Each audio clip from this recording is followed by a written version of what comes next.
Good morning guys. તો બધા કેમ છો મિત્રો? તમને આજે હું પપૈયા બી બતાવીશ. જો કેટલું મોટું પપૈયું આવેલું છે. એવા તો કેટલા બધા પપૈયા આવેલા છે, જોઈ શકો છો તમે. ખાવામાં તો એ એટલા મીઠા છે ને કે તમને શું કહેવું મારે. ખૂબ જ મીઠા અને બધા અલગ અલગ વેરાયટીના છે. તો તમે એકવાર ટેસ્ટ કરશો તો તમને ખબર પડશે કે કેટલા ટેસ્ટી છે.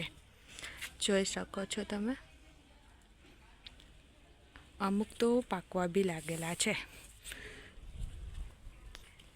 અને આમાં ખાતરની બી બહુ જરૂર પડે છે. તો ગાઈસ તમે જોઈ શકો છો કે હમણાં અમારે પાણીની થોડીક અછત ચાલે છે, તો પાણી આવતું નથી, એના લીધે થોડી પ્રોબ્લેમ ચાલે છે. પણ પપૈયા તો હજી આવે જ છે ગાઈસ. જોઈ શકો છો તમે કેટલા બધા પપૈયા આવેલા છે અને બધા જ અલગ અલગ વેરાયટીના પપૈયા છે. અને આ તો પાકવા બી લાગેલું છે.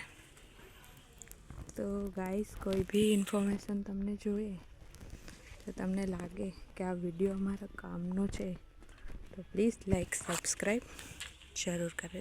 Thank you so much.